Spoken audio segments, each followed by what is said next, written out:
Don't mess with Texas. Don't mess with Texas. We were telling you guys about Haw coming up in just a couple weeks. Well, the creep. But right now it's time to get into the NBA Full Court Rap Up. Playoff Edition. We got our good friend Almighty Dolla. Yep. Sporting that new Roots 713 Stay Elite tee that he copped the 1 year anniversary. And I want to say thank you to everybody out there who copped something, who came by, who supported. Even if you didn't come on Sunday, you've been a part of the 1 year over here at Elite Collective 10803 South Post Oak in the heart of the Barry. We really, really appreciate it. And I've kind of become a clothing designer, I guess. Hosting a sports talk show, running a store, designing some of the hottest streetwear to hit, and featuring in the store some of the hottest streetwear, including our good friend Scooby from Idea 93 and True Hardcore Connoisseurs. Love the hustle. Yeah, it's great. Well, I got a great team around me, and so team, And me too. let's huddle up and let's get ready because the Rockets finally looked like they wanted to show up and play some basketball in round 2 after an embarrassing Game 1 loss and not looking much better in the first half of Game 2 in Houston. Second quarter was ugly. So ugly. First quarter actually looked all right. Well, defensively, it was still a little questionable. They weren't jumping out on those top screens, and they were just letting them have the shots, drive the lane, just lazy defense. Blake Griffin has been all world against the Houston Rockets. He's doing Larry Bird. Well, first half he was. Second Larry half, Bird, not Larry so much. Legend type of thing. thing. How many points did he have? 30? No, he had 28 at halftime. 28? Yeah. And guess what, everybody? Breaking news, Kevin McHale makes adjustments at halftime. Whoa. Whoa, stop the Remarkable. presses. Kudos to McHale. I mean, come on, dude. Like, duh. Put somebody on him that can shut him down. And that's exactly why you brought Trevor Ariza back to H-Town, people. That's right. Everybody got all up in arms about Chandler Parsons leaving, including myself at the time, because you didn't come through. Yeah, you didn't come through and you didn't get a Chris Bosh or somebody that was going to come in and contribute in a way that, was like survival of the fittest. Who's going to step up and take leadership maybe on a championship level with this Rockets team? It's funny you mentioned survival of the fittest with that group because all the guys you mentioned that we didn't get pretty much all got injured. Yeah. So, Daryl Morey just continues his lucky roll on that. But going back to McHale, that was a masterful move, I thought, to take Ariza, throw him on Blake Griffin and say front him, three-quarter him, do not let him get the ball, make it pain to get down low to him, and just keep the ball out of his hands. And it really forced their hand, and DeAndre Jordan got in foul trouble. I don't know why it took us so long to get him in further foul trouble in the second half, quite honestly, because he got in foul trouble early, and then they just let him walk around on the court doing his thing without getting another foul. So they really missed out on that opportunity early, I thought, which led to that bad second quarter. Well, it's similar to last year in the Portland series, which their fourth spot once again was the Rockets' Achilles heel. I mean, last year, nobody could stop, LaMarcus Aldridge. At the same spot. So. And what's the one position that we've been saying now for half a decade? The power position. That they need to bolster up in the West. Yes. Because you've got Tim Duncan. You've got KD. Yes. You've got some incredible, hybrid fours who have punished the Rockets over the years. I mean, back in the day, it was Karl Malone, and at least you had an Otis Thorpe. At least you had, a big body. Yep. Now, Terrence Jones, I love his energy. I love just what he brings to the floor when he's out there. At times. But then again, he looks lost sometimes, and then just liability on defense. Well, just imagine if we do happen to face that Memphis team with that 4 and 5 spot lockdown with Gasol and Z-Boy. I hope we have that problem. Yeah. I'm praying for that problem. Please, Lord, let us play the Grizzlies in the Western Conference Finals.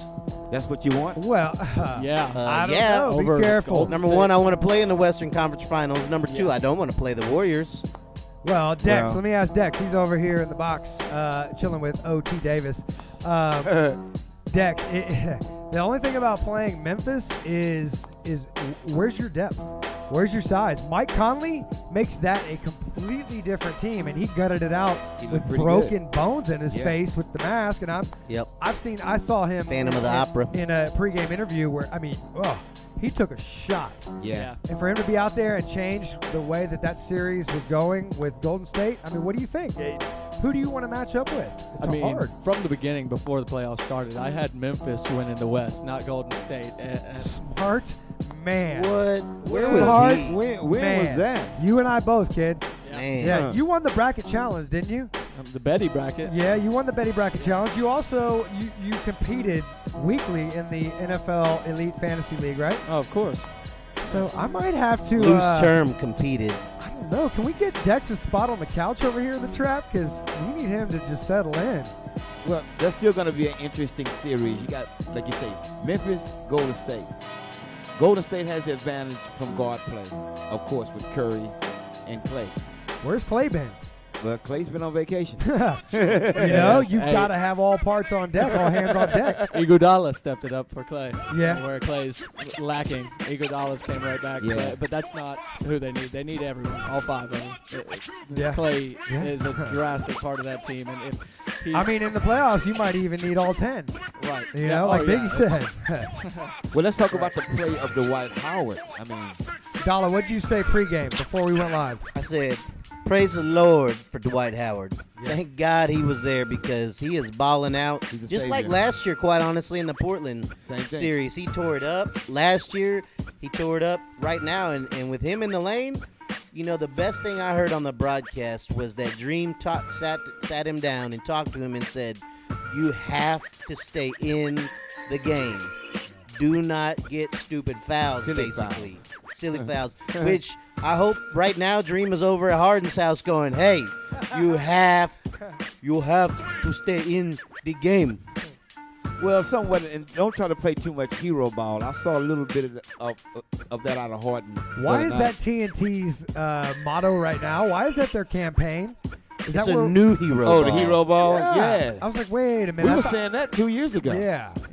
Why are we promoting hero ball when it should be team ball? It should be all for one for all in the playoffs. And I think that's what it's going to take for the Rockets. They have to play as a team where Ariza can lock down Griffin. Right. Where Jason Terry is getting 8 to 10 points and their spark points. Where Corey Brewer is not flopping. He got fined today, by the way. Oh, did he for that when he fell against the back? So lame. Lame, dude. This is one thing you need to think about. When Chris Paul comes back, that's going to take less touches away from Griffin. So, it might average out a little bit. Plus, he's not. Hamstring healed or not, he's not going to be 100%. True, because a hammy is. You can't recover from that fast enough to get back in this series at 100%. But how about he that may Austin not play Rivers next game. kid? How about him? Whatever. Minutes.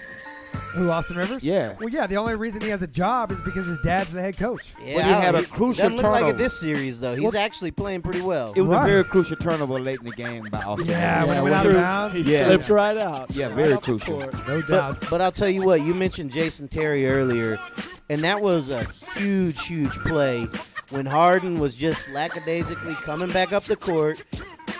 Hedo Turkoglu with his T-shirt on comes out of nowhere and pokes it away. Straight out of the and JCC. then it was going to his teammate, and he jumps on it instead of letting his teammate grab it.